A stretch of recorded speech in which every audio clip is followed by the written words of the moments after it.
वो सुना करते थे, एक साधारण सी बात थी कि अभी भगवान पता ना किस रूप में आ जा, और किसी अतिथि का आए का घर पे अनादर नहीं करना चाहिए। किसी साधु संत के साथ हमने झगड़ा और वाद विवाद बदतमीजी नहीं करनी चाहिए। ना जाने परमात्मा किस रूप में आ जा। फिर वो निराकार कैसे था, हमारी बुद्धि पर पत्थर पड़ गए थे, इन इतना ज्ञान ठोक दिया था। परमात्मा की के बारे में कैक है भी हमें ज्ञान नहीं था। तो इस तरफ में ये आत्मा परमात्मा के पाने के लिए, उससे वो सुख प्राप्त करने के लिए जो भगवान दिया करता है, जो उसके गुणों में हम सुनते और सुनाते रहे, वो नहीं मिलने के कारण हमने सभी पूजाएं भी की, उससे सुख ना मिला। फिर अन्य पूजाएं की, उनसे भी सुख नहीं मिला। हम फिर गुरुओं के पास गए, वहां से भी सुख नहीं मिला। तो हम नास्तिक हो गए कि भगवान है ही नहीं। लुटो खसोटो, पाप करो, किसी तरह पैसा मिलो, कोठी बनाओ और बढ़िया शान शौकत बनाओ। या भूल और कर ली हमने, कर्म बिगाड़ दिए। और काल भगवान यही चाहता है, ये कितनी बकवाद करो, भक्ति करो तो झूठी करो और नकलियों की शरण में रहो, और सतगुरु शरण इनको मिले नहीं। 600 वर्ष पहले भगवान आए रहे, सारे संसार को नो जहाज में बैठा के ले जाते, एक बार में ही, बार दूसरी बार की तो बात खत्म। और हम फिर इतने वंचित रख दिए नकली गुरुओं ने। तो परमात्मा ने आज ये दया करी, आपको शिक्षित किया। पुण्यात्माओं, या शिक्षा इस मानव की सबसे बड़ी दुश्मन है। इसने अहंकारी, अभिमानी, चोर और बेईमान बना दिया हमारे को, हमारी सारा नैतिकता खत्म कर दी। आप पीछे 3 युग देख लो, और 1950-60 से पहले, 50 से पहले के अपना भारत देख लो, कितने शिक्षित थे, कितनी नेक नीति थी, कितने सद्विचार थे। और आज कैसी आग लग रही है, या माया माया दिखाई देती है। और ये माया से जीव की सबसे बड़ी शत्रु है। कुछ दिनों में आपका कति समझ में आ जाएगी। अब जब हमारे साथ परमात्मा हो जाएगा तब माया आपके चरणों में रहेगी। माया दासी संत की उभय दे आशीष, विलसी और लातों छड़ी, सुमर सुमर जगदीश। कहते ये माया भगत की दासी हो जाएगी, चरणों में पड़ी रहेगी, और राम नाम रटते रहो, और इसके निश्चय छड़ो, यानी खूब प्रयोग करियो, आपका आगे पड़ी रहेगी। और किसी तरह खर्चियो और खाइयो, लेकिन दुरुपयोग नहीं चलेगा। आवश्यकता अनुसार प्रयोग करे, बाकी दान करे, भगवान के चरणों में ला दे। और किया हुआ दान कभी व्यर्थ नहीं जाता, एक बहुत बड़ा मजबूत जहाज बनता है दान का। गरीबदास जी परमात्मा से प्राप्त ज्ञान को कहते हैं कि धर्म का नाश नहीं होता, चाहे विनाश है तीनों लोकों का नाश हो जाएगा। आपके द्वारा किए गए इस विधिवत पुण्य, शास्त्र अनुकूल, सुपात्र को दिए हुए दान, धर्म और पुण्य किए हुए, ये कभी विनाश में नहीं आते, आपके लिए जहाज बढ़ जाएगा। कहते हैं परमात्मा से पूछा किसी ने कि धर अंबर सब जावेंगे और विनसेंगे कैलाश, एकम एका होएगा तब कहाँ रहे तेरे दास। धरती अंबर जान दे और विनसन दे कैलाश, एकम एका होण दे मेरे आश्रय रहे मेरे दास। के मेरे भक्त मेरे द्वारा बताई गई इस विधि और इस धर्म पुण्य के जहाज में बैठ के, और ऐसे रहेंगे जैसे नौका जल के ऊपर रहा करती है। ये धर्म के कारण ये विनाश में नहीं आएंगे, चाहे तीनों लोकों का भी नाश बेशक हो जाए। तो इसलिए परमात्मा हमें रह रह कर याद दिलाते हैं कि जैसे द्रौपदी ने एक अंधे महात्मा को, अपनी राजा की लड़की कितना सुंदर साड़ी पहन कर जाती है, नहर पर नहाने गई थी घाट पर, परमात्मा अपने बच्चों को कैसे उभारते हैं। उनको मालूम है इनके ऊपर आने वाले जीवन में कितना कष्ट होगा। उन पुण्यात्माओं के साथ रहते हैं, कोई ना कोई ऐसा छल छिद्र करते हैं, हम समझ भी नहीं पाते, हमारे पुण्य बनवा जाते हैं। वहाँ एक अंधे महात्मा का रूप बना कर दरिया में खड़े हो गए। और एक तन पे एक लंगोट था, बाकी कपड़ा था नहीं। वो ही नहाते समय दरिया में बह गया। वो महात्मा कति नंगे खड़े जल के अंदर। उधर से लड़कियों की आवाज आई स्नान करने के लिए। द्रौपदी अपने पिता के घर पर कंवारी थी, स्नान करने के लिए सहेलियों के साथ जा रही थी। शोर हो रहा था। महात्मा ने सोचा, अंधा था, उसने सोचा कि मैं गलत स्थान पर आ गया, यहाँ कोई जनाना घाट है, लेडीज घाट है, और बहुत बुरी बनी भाई। अब बाहर निकल नहीं सकता, कोई कॉपिन और नहीं, कोई कपड़ा लंगोट नहीं। उधर से द्रौपदी ने देखा कि महात्मा स्नान कर रहे हैं, जो उनके नहाने वाले स्थान से, घाट से जिधर पानी बह रहा था डाउन स्ट्रीम में 100-150 फुट की दूरी पर संत स्नान कर रहे थे।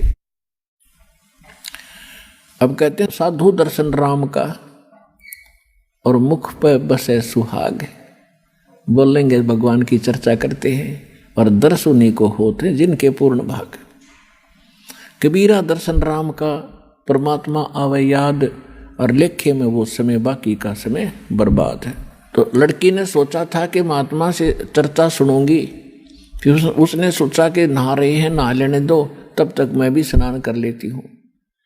उन्होंने स्नान सुनून करके बाहर निकली, साड़ी बांध ली पहले वाली, नहाकर ताजी साड़ी बांध कर लड़की खड़ी हुई। उसने देखा महात्मा तो अभी भी जल के अंदर है, नहा नहीं रहा है, ये कुछ चीज खोज रहा है। फिर अपनी दिव्य दृष्टि से देखा लड़की ने कि बाहर कोई कपड़ा नहीं, महात्मा निवस्त्र है, और शर्म के मारे ये बाहर नहीं आ रहा है। और ये महात्मा शर्मिंदा होकर के सारा दिन इसमें खड़ा रहेगा, जल में बाहर आ नहीं सकेगा। तो लड़की ने अपनी साड़ी में, राजा की लड़की कितनी कीमती साड़ी पहनती है, अंडरस्टूड है। और उसने ये भी इंतजार नहीं किया द्रौपदी ने कि किसी नौकरानी से कह दूं कि डाल दे कोई कपड़ा चुंदड़ी, नहीं, क्योंकि विवेक नाम इसी का होता है। उसको पता था कि मैं रोटी खाऊंगी तो मेरा पेट भरेगा, मैं अपने हाथ से दान दूंगी तो मुझे मिलेगा। तो उसी समय उसने अपनी ही साड़ी में एक 8-9 इंच का एक गठ, एक बिलात ऐसे कपड़ा फाड़ा और महात्मा के लिए जल में छोड़ दिया दूर से। सोचा इसके हाथ लग जाएगा, ये बांध लेगा, फिर बाहर आएगा। अब वो अंधा था, दिखाई दे नहीं था, वो साड़ी का टुकड़ा साइड से निकल गया और वो ऐसे हाथ मार रहा था, ऐसे ढूंढ रहा था। लड़की ने दूसरा कपड़ा फाड़ के फिर डाल दिया, इतना ही साड़ी में से। फिर और टुकड़ा फाड़ा, एक लीर, एक छोटा सा टुकड़ा पाड़ के डाल दिया। ऐसे 7-8, ये देखो 2 कितनी होगी, 1.5 फुट, ऐसे 7-8 कॉपीन पाड़ कर डाल दी। लेकिन संत का हाथ लगे नहीं, क्योंकि उसको दिखा नहीं था। अब लड़की ने दूर इसलिए खड़ी थी कि संत जी को पता लग गया कि लड़की है, कहीं यूं आगे ना सरक जा, आगे दरिया बहुत गहरी है, महात्मा डूब जाएगा, मुझे पाप लगेगा। वह बोलने नहीं थी। उसने सोचा एक बड़ी लंबी सी लकड़ी लाई उठा के और उसका एक और पाड़ के एक पिलांत की, यानी 8-9 इंच कपड़ा उसका लपेट के, और महात्मा जहाँ से कर रहा था उसके आसपास कर दिया। उसके हाथ लगा, लगते उसने पकड़ा और क्या देखा उसमें, हाथ होते, क्योंकि अंधे की आंखें हाथ होती हैं। उसने देखा ये वैसे बहकर आया हुआ कपड़ा नहीं है, ये किसी बेटी ने रहम किया है, अपनी विशेष साड़ी पाड़ कर मुझे दिया। तब कहते हैं साधु ने आशीष दिया, आशीर्वाद दिया कि बेटी आज तूने मेरा पर्दा रखा है, मेरी इज्जत रखी है, भगवान तेरा पर्दा रखे, तेरी इज्जत रखे, तेने गढ़ाए दे। कहते हैं साधु बोला सहज सुबह और जो चाहे सो कर दे। अब लड़की उस समय तो आ गई, क्योंकि परमार्थी प्राणी गणा इस चीज के बारे में नहीं सोचा करते, क्योंकि वो राजा की लड़की, उसको सुख तो सारा था ही। वह सोचा मुझे तो सब कुछ प्राप्त है, बड़ी अच्छी बात है, संत तो आशीर्वाद दिया ही करते हैं, लेकिन वो आशीर्वाद ऐसे वैसे नहीं था। अब फिर वो लड़की का विवाह हुआ अर्जुन के साथ, कौरव में आपस में जुए में वो हार गए, द्रौपदी भी को भी जिता दिया। तब दुशासन ने सरेआम सभा के अंदर द्रौपदी की इज्जत लूटनी चाहिए, उसको बेइज्जत करना चाहा नंगा करने के लिए।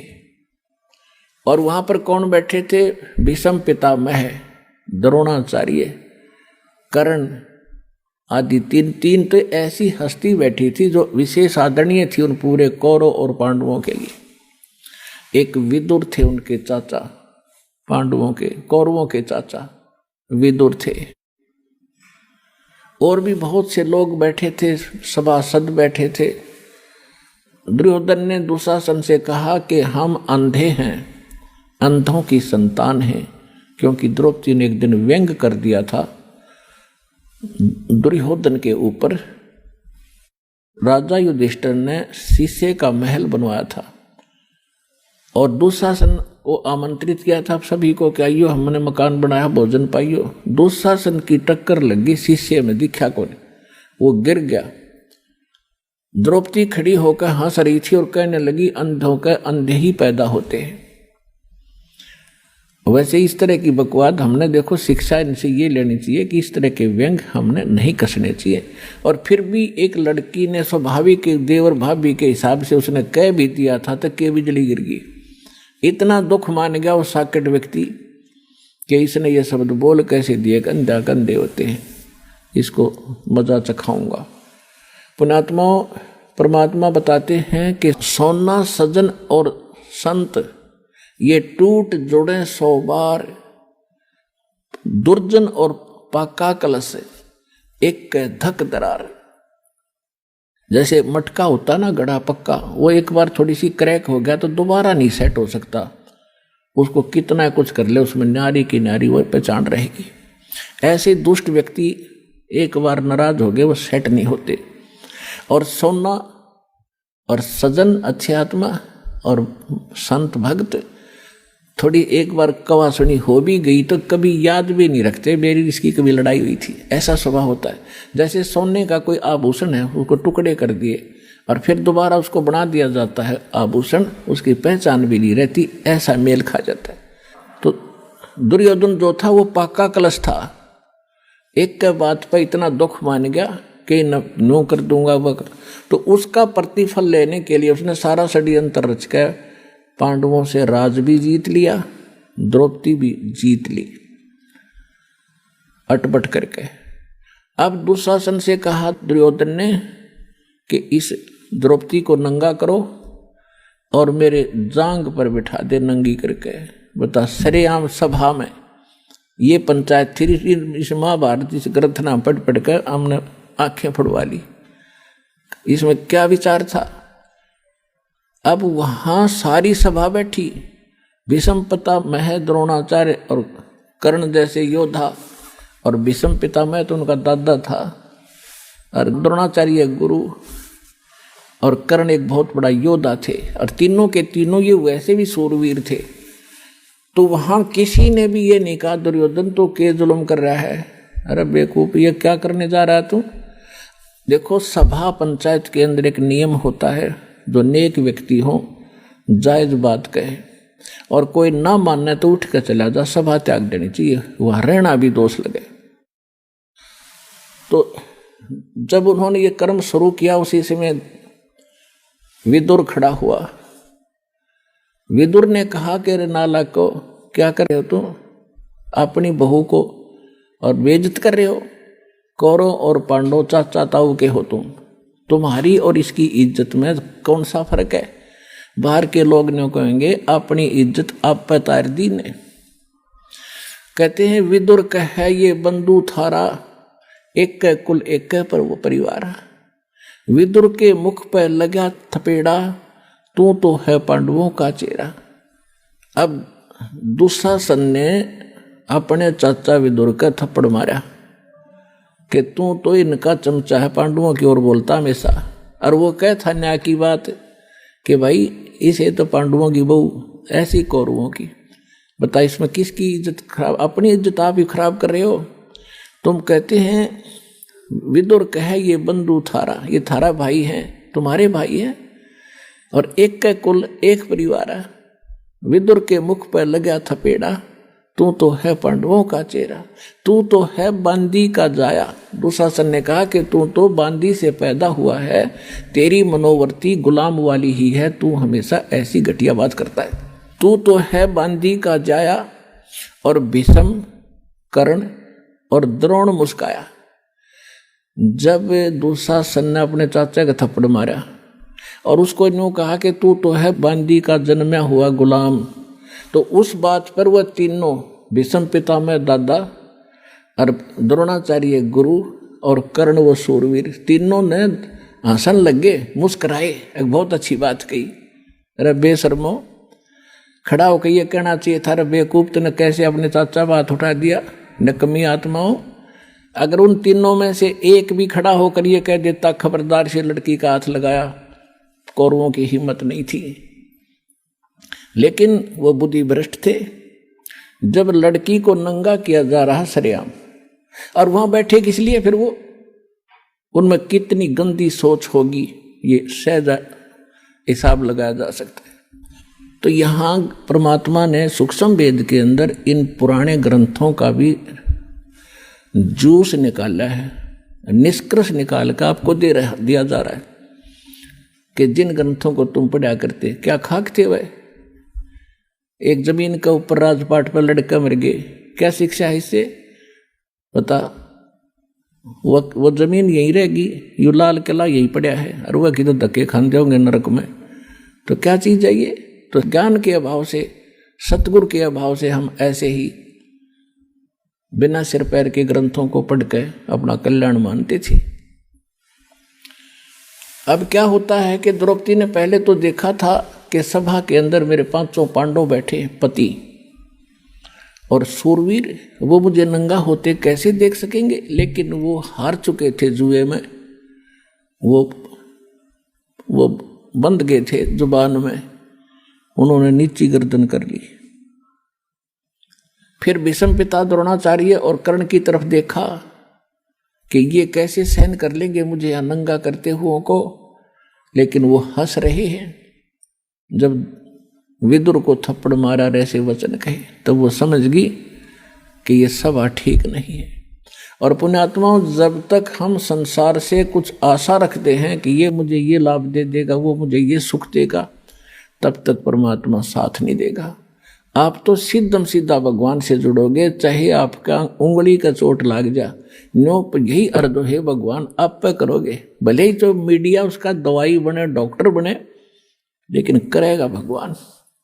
आपने ऐसा भी देखा होगा, डॉक्टर खूब इंटेलिजेंट है और खूब प्रसिद्ध है, और एक व्यक्ति जाता है, उसके इंजेक्शन लगाता है, वो रिएक्शन कर जाता है और डॉक्टर के हाथों में मर जाता है। तो ये दवाई और डॉक्टर नहीं करते, या संस्कार काम करते हैं। परमात्मा साथ होगा।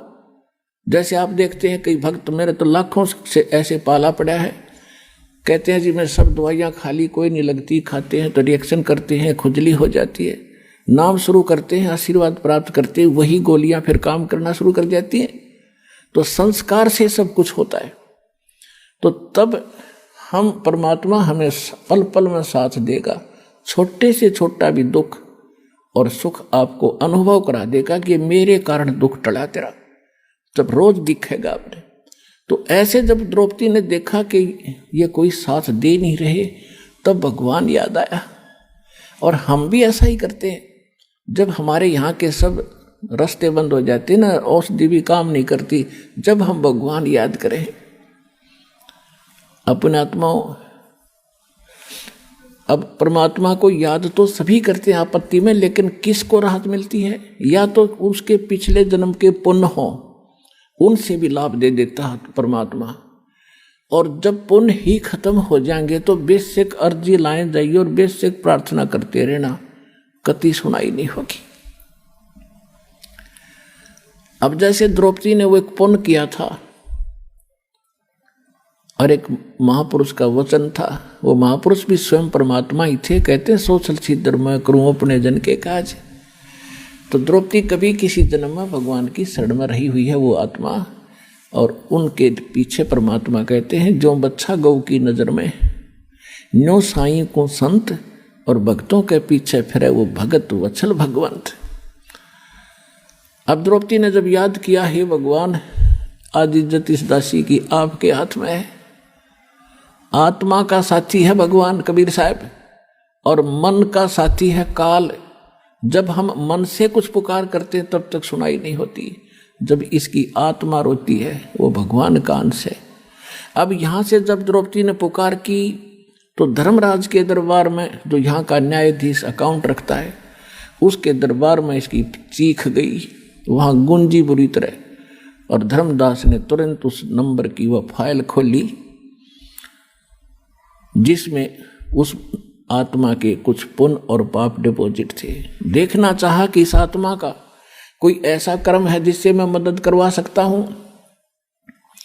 उसने देखा कि एक संत महात्मा का आशीर्वाद से इसने एक छोटा सा 9 इंच का कपड़ा दान किया हुआ है और उसके आशीर्वाद से तो मैं खूब दे सकता हूं इसको। तो उसी समय वहां से रिफ्लेक्शन किया और श्री कृष्ण जी को वो गुरु रूप में पूजा करती थी, मानती थी। और श्री कृष्ण खेला अपनी पत्नी रुक्मणी के साथ शतरंज घर में महल में बैठा। तो वहां से रिफ्लेक्ट होकर धर्मराज के दरबार से वो पुण्य श्री कृष्ण के अंदर वो शक्ति वो आया।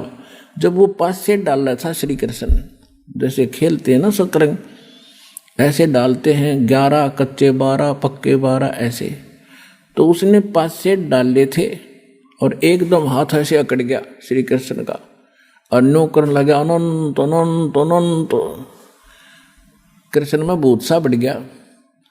अब रुक्मणी कहने लगी हाथ पकड़ के कि बोल ढंग से बोल, अनंत अनंत क्या कर रहा है, बोल 12 हैं कच्चे 18 हैं क्या है, और ये अनंत क्यों कहा तो मुझे बता। तब परमात्मा ने उसकी दिव्य दृष्टि खोल दी। कहते हैं रुक्मणी कर पकड़ा मुस्काई, अनंत कहा मोको समझाई। अब श्री कृष्ण जी को परमात्मा ने चेतना दी क्योंकि करता वही है, उसके हाथ में रिमोट है।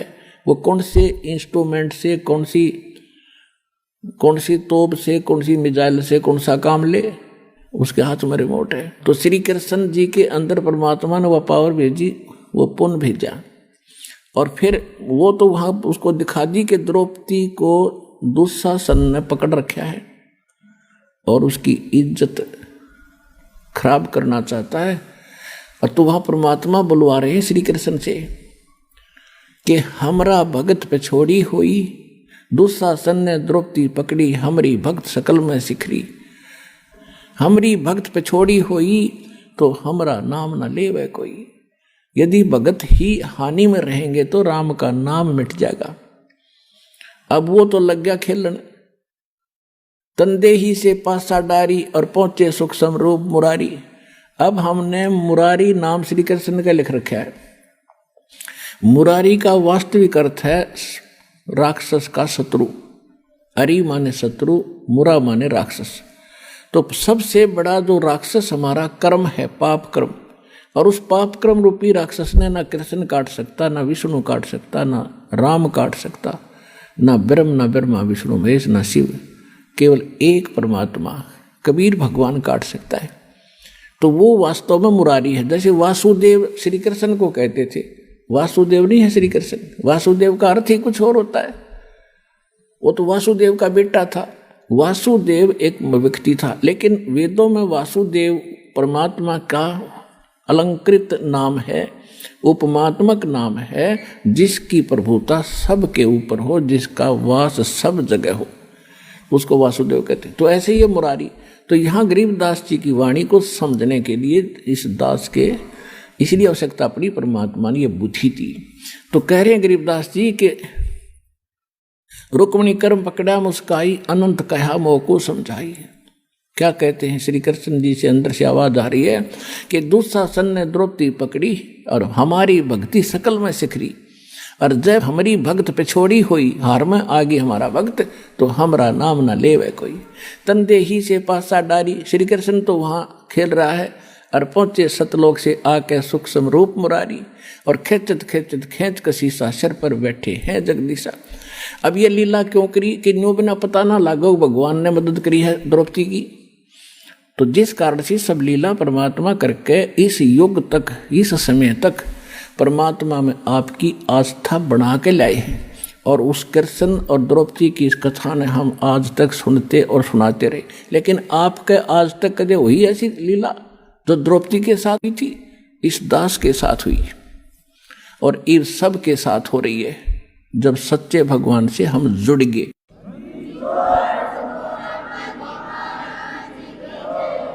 अब इसी प्रसंग को पूरा करते हैं।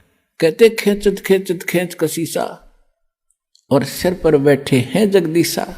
द्रौपद सुता को दिन ने लीर जाके अंत बढ़ाए चीर। द्रौपद सुता के चीर बढ़ाए शंख शंखों पार ढी पाए। अब उसने खूब खींच खींच कर छक लिया दुशासन।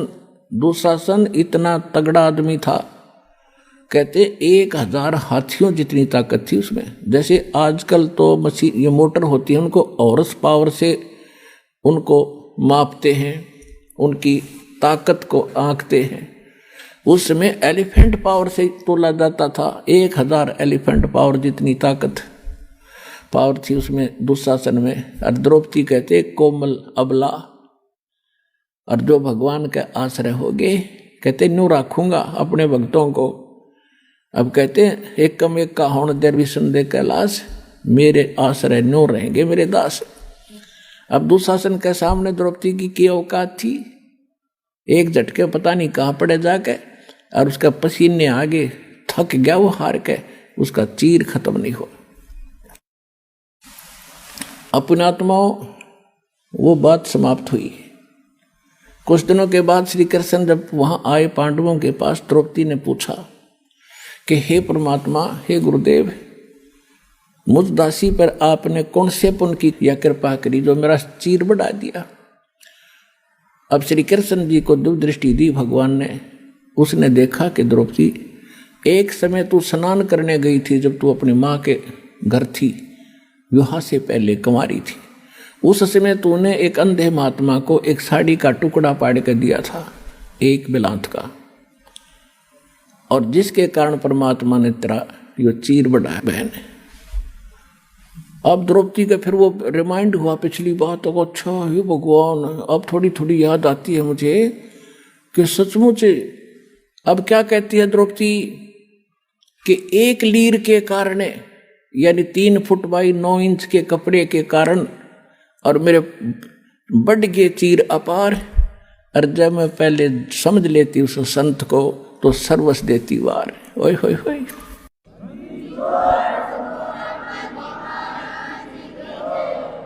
जैसे गीता जी में कहा है कि कुपात्र को दिया दान कभी सफल नहीं होता, और सुपात्र को दिया हुआ दान असंख्य गुना होकर मिलता है। गुरु बिन माला फेरते, गुरु बिन देते दान, गुरु बिन दोनों निष्फल हैं, चाहे पूछो वेद पुराण। अपने आत्मा ये अध्यात्म मार्ग है, अध्यात्म ज्ञान है। आप यहाँ विचलित हो जाते हो कि एक तरफ तो द्रौपदी ने कोई गुरु नहीं बना रखा था, उसने दान भी कर दिया, और यहाँ गुरु जी कह रहे हैं कि गुरु बिन माला फेरते, गुरु बिन देते दान, दोनों व्यर्थ हैं। अब देखो, ये भी कहा जाता है कि जैसे कर्म करेगा वैसा फल अवश्य मिलेगा।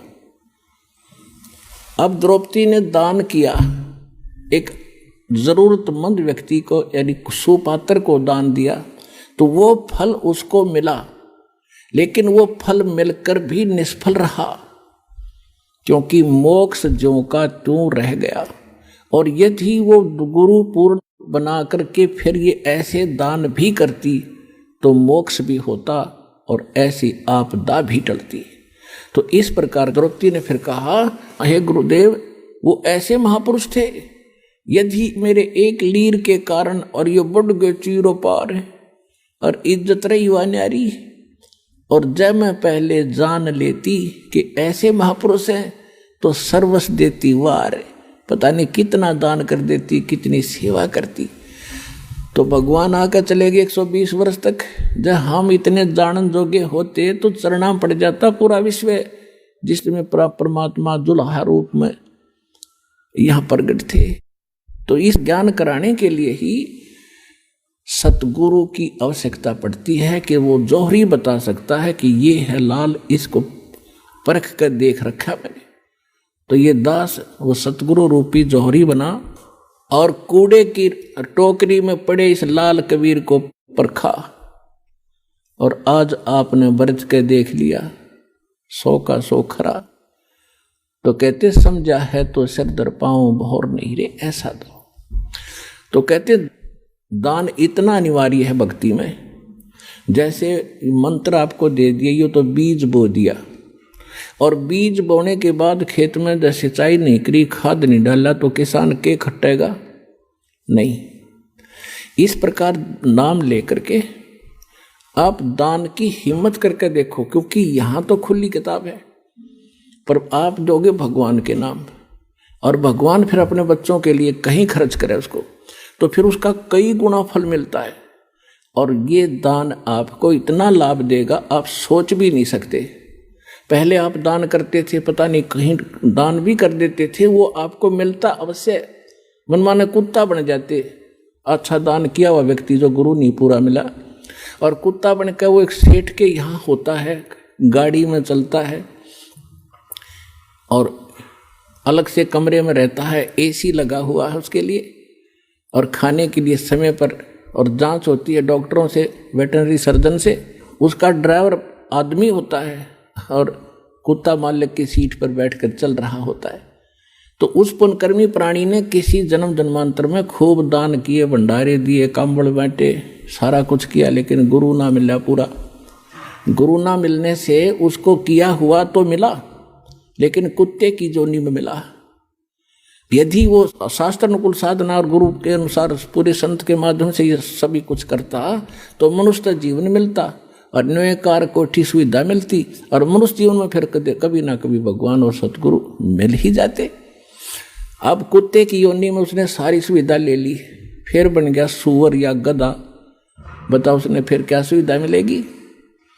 तो इसलिए बताया है कि गुरु बिन माला फेरते, गुरु बिन देते दान, गुरु बिन दोनों निष्फल हैं, ये पूछो वेद पुराण। फिर ये भी सत्य कर दिया कि जो किया हुआ ऐसा तो मिलेगा ही मिलेगा, लेकिन उस मिलने का कोई औचित्य नहीं। वो मिलो चाहे ना मिलो, जब तक मोक्ष नहीं हुआ और आपका यहाँ से पीछा नहीं छूटा तो वो दान भी व्यर्थ है। तो आज आपको वो सतगुरु और वो स्थान मिल गया। अब कहते समझा है तो सिर दर पाओ भौर नहीं रे ऐसा था। ये संसार समझदा ना ही कहंदा श्याम दोपहरे नू, गरीब दास ये वक्त जाते रोगे इस पैरे नू। जो यहाँ नहीं आएगा सतलोक आसन बरवाला जिला हिसार से उपदेश नहीं लेगा दास से, तो ऐसे पछताएंगे बाद में। जैसे कुत्ता, वो प्राणी मनुष्य जीवन को छोड़कर कुत्ते की योनि में जाकर रात ने ऊपर ने मुँह कर करो आकर एक आधी बज उसका याद आया कर वो बातें, ओ एक बहुत बुरी बड़ी बाई। तो उस समय कुछ नहीं बनेगा, अब समय पर संभालो। परमात्मा समझाया करते थे, काशी करवत लेत हैं ये आण कटावे शीशे, बन बन भटका खात हैं यो मिले नहीं जगदीश। यानी जो साधनाएं आप कर रहे हो और सैक्रिफाइस भी कर रहे हो, हमारे धर्म गुरुओं ने ज्ञान था नहीं, रोजी रोटी के लिए ये संस्कृत पढ़ा करते, अच्छा धन कमाने के लिए शिक्षा ग्रहण करते थे ब्राह्मणों के लड़के, और ये पता लग जाता ये काशी विद्यापीठ से पढ़ कर आ रहा है तो उस आसपास की जनता उससे के पीछे हो जाया करती थी, और उनका उद्देश्य केवल मनी मेक था। तो पहले काशी के अंदर विशेषकर जो ज़्यादा पैसे वाले व्यक्ति धार्मिक हिंदू होते थे, ये ब्राह्मण लोग उन्हीं को ज़्यादा कैच कराया करते।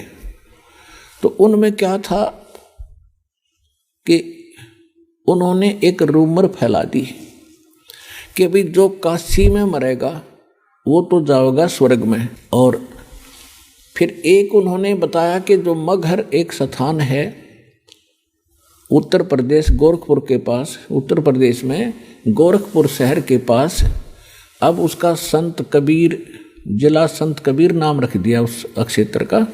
तो वो मगहर एक स्थान है, आज भी है। वहाँ का राजा था बिजली खां पठान।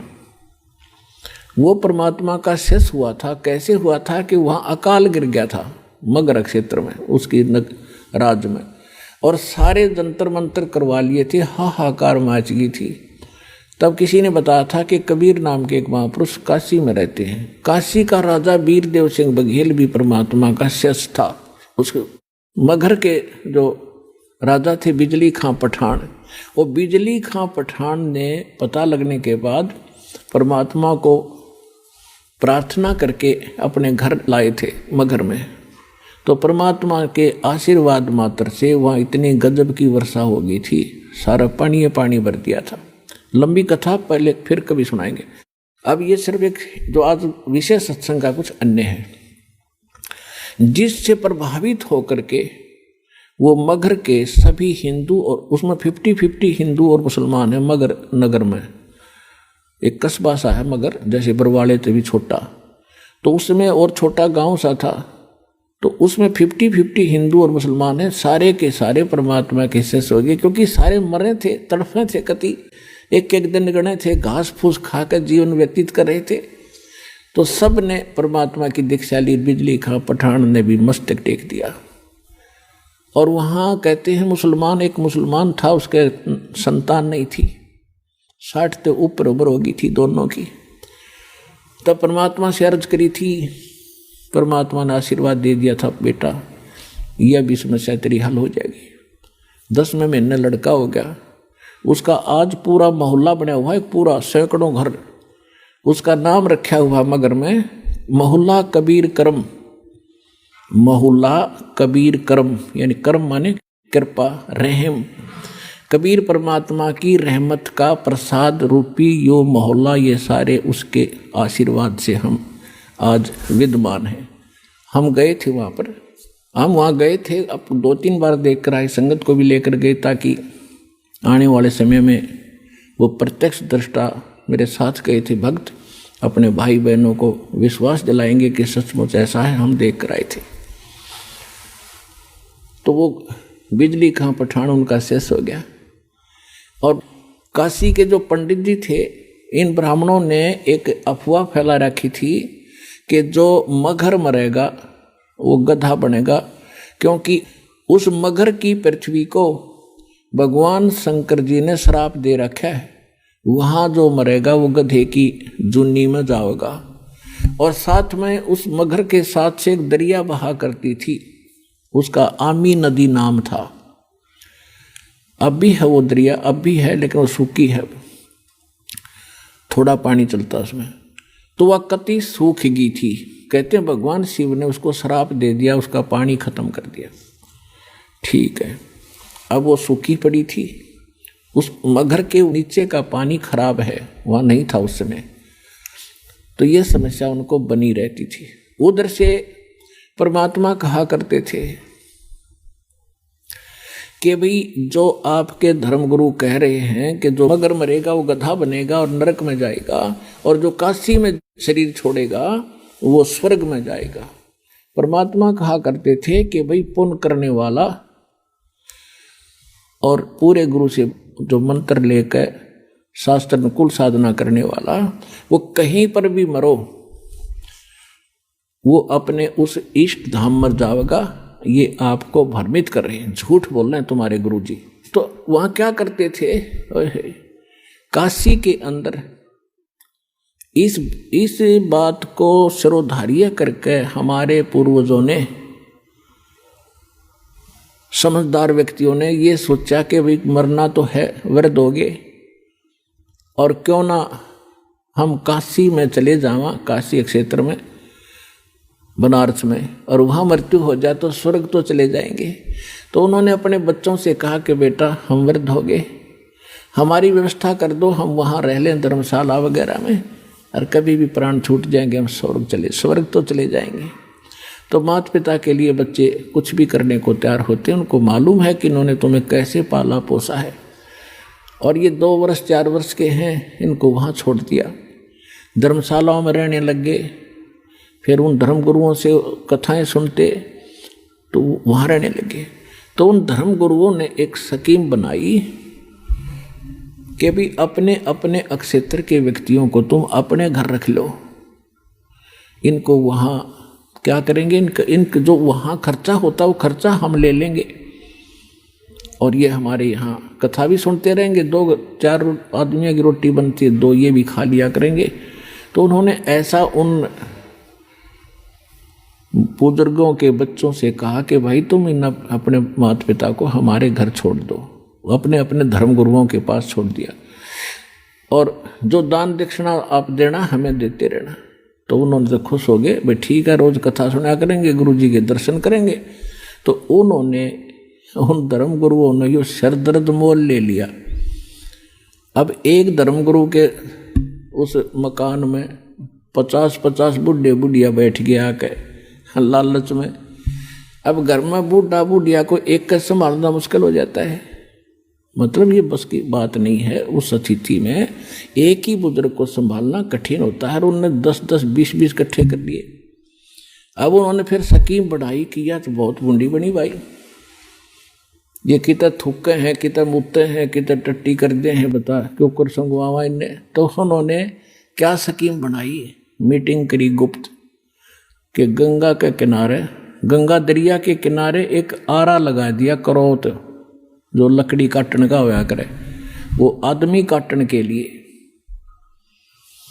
और वो उनको गुप्त रख दिया। ऊपर जैसे एक गुफा सी बना दी, और गुफा की आर्च बना दी, आर्च के अंदर से वो करौत ऐसे आवे और उन्हें काट कर उल्टा चला जावे। ऐसा उनका कंट्रोल हैंडल थोड़ा 100-150 फुट दूरी पर रस्से बांध कर बना दिया। और फिर उनको मैं एक रूमर फैला दी, अफवाह फैला दी कि भाई भगवान की तरफ से करौत आता है, और जिन्होंने जल्दी स्वर्ग जाना है उसकी फीस रख दी 50-100 रुपये, कि जो जल्दी गड़ा कटावेगा 100 रुपये हमें दो, हम फिर दान पुण्य करेंगे इनके जाने के बाद, और ये स्वर्ग चले जाएंगे। तो माता पिता ने अपने बच्चों से कहा कि बेटा जल्दी काम बड़े है 100 रुपये में। तो माँ बाप बच्चा ने सोची भाई ठीक है, माता पिता की यही इच्छा है तो कोई बात नहीं। तो हमने वो गल कटवाना भी मंजूर कर लिया परमात्मा पाने के लिए, और वो एक कसाई आरा लगा दिया वहाँ मानस काटने का, वो भी स्वीकार कर दिया, और उसकी तो घड़ी महिमा गा दी इन्होंने। तो परमात्मा कहते हैं जहाँ भी सुनते हैं वही लोग है, काशी में करौत आ गया भगवान की तरफ से, वहाँ तो गला कटवा ले सीधा स्वर्ग में जाता है। परमात्मा कहा करते ये थरे गुरु धर्म गुरु क्यों ना कटवाते अपना गला, ये क्या करेंगे जब स्वर्ग में सीधे ये जाओ है तो ये आड़ा पीछे टिंडे लेंगे, स्वर्ग में सारा सुख है, ये आड़ा काम का धोती दो दुनिया की। तो कहा करते ये झूठ बोल रहे भाई सारी।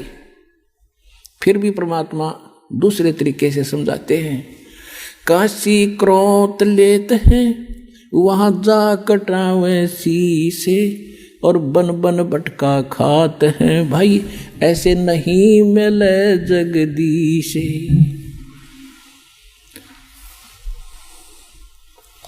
परमात्मा कहा करते ये पंडित ब्राह्मण गुरु, यानी सभी ब्राह्मण नहीं, जो ब्राह्मण कर्म करते हैं, जो गुरु पद पर विराजमान है, उनके लिए कहा करते थे कि भाई ये आपके जो मंडलेश्वर हैं, गुरुजी हैं, ये सारे झूठे हैं, इनको ज्ञान नहीं है। और भाई अगर मगर मरने से यदि नरक में जाता है प्राणी तो मैं मगर मरूंगा, अनाउंसमेंट करवा दी परमात्मा ने कि भी इस दिन मैं मगर मरूंगा, और उसके लिए प्रस्थान कर दिया।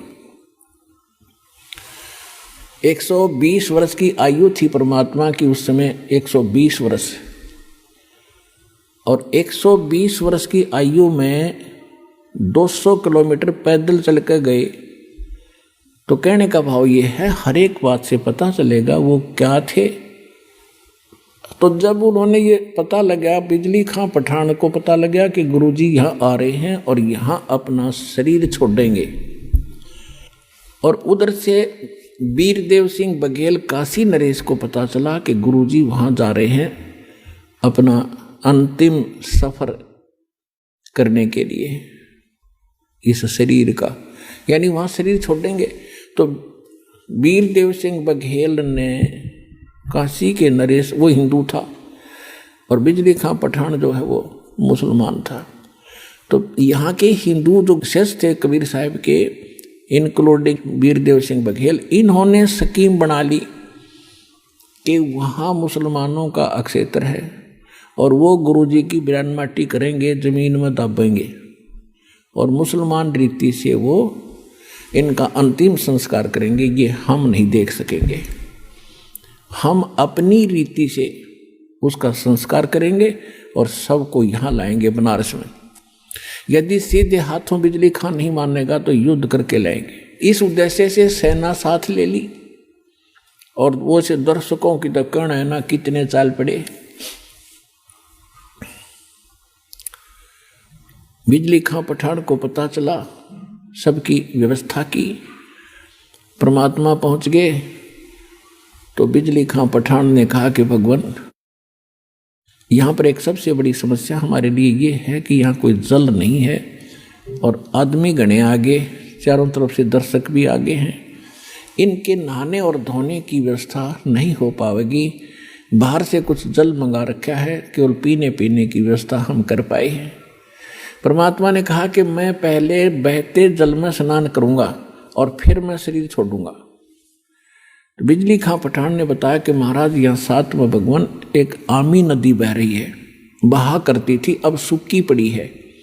भगवान शंकर ने इसको श्राप दे रखा है, इसमें जल एकदम खत्म हो गया, हम भी बड़े दुखी हैं। तो परमात्मा ने कहा कि चलो मैं चलता हूँ, दिखाओ मुझे कहाँ है। जिस स्थान पर परमात्मा ने शरीर छोड़ने का निर्णय किया था उससे 400-200 फुट 300-400 फुट की दूरी पर वो दरिया खाली पड़ी थी। तो परमात्मा वहाँ चले, साथ में सब दर्शक, और कबीर साहब वहाँ देखकर किनारे पर खड़े हो गए। खड़ा होकर के ऐसे इशारा कर दिया जैसे ट्रैफिक का सिपाही ऐसे हाथ कर देता और सारी ट्रैफिक भाग लेती है। परमात्मा ने ऐसे इशारा किया था और काफ़ी दूरी पर उस दरिया में एक ऐसा धमाका हुआ जैसे कोई पत्थर फटा हो, कोई बम फटा हो, और एकदम पानी का फव्वारा निकला और पूरी दरिया भर के और बहने लगी।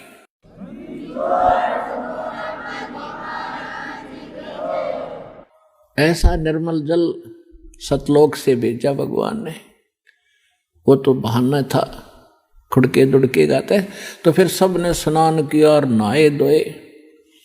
परमात्मा ने कहा कि भाई बिजली खां पठान, एक चादर नीचे बिछाओ, इस पर लेटूंगा, एक चादर में ऊपर ओढ़ूंगा। तो परमात्मा के लिए एक चादर बिछा दी, उसके ऊपर सुगंधित फूल डाल दिए 1-1 इंच मोटे, कि गुरु जी इस पर लेटेंगे। तब परमेश्वर ने पूछा कि बिजली खां पठान, कि बिजली खां पठान मुसलमान भी अपनी सेना लाकर खड़े कर रहने 100 फुट की दूरी पे, और वीरदेव सिंह बघेल काशी का हिंदू राजा, वो भी 100 फुट दूसरी साइड में पूरी सेना की सतर्क खड़ी, अपने हथियार में जकड़े हुए, और दर्शक बीच में बैठे। परमात्मा ने पूछा, दोनों बिजली खां पठान और वीरदेव सिंह बघेल सामने खड़े आपस में गुरु जी के पास में। परमात्मा ने उनकी तरफ नजर करके कहा कि भाई, ये सेना किस लिए लाए हो तुम दोनों? दोनों शर्मा गए, नीचे को गर्दन कर ली, बोले नहीं। तो दूसरे लोग होते हैं हिंदू मुसलमान, तो मुसलमान कहने लगे, जी आपकी मृत्यु के उपरांत हम आपके सबका अंतिम संस्कार मुसलमान रीति से करेंगे। अगर ये हिंदू नहीं मानेंगे तो हम इनके साथ युद्ध करेंगे। हिंदू कहने लगे, हम इनको मुसलमान रीति से ये अंतिम संस्कार आपका नहीं करने देंगे, और ये नहीं मानेंगे कि सेना इसीलिए ला रखी है कि हम युद्ध करके जबरदस्ती ले जाएंगे। पुणात्माओं, उस समय भविष्य वक्ताओं ने ये भविष्यवाणी कर रखी थी कि इस वर्ष में एक भयंकर ग्रह युद्ध छिड़ेगा और बहुत जनहानि होगी। अब परमात्मा ने वो कहर टालना था। यदि मालिक समर्थ ना होते तो लड़का मर जाते, हिंदू और मुसलमान कत्लेआम हो जाता।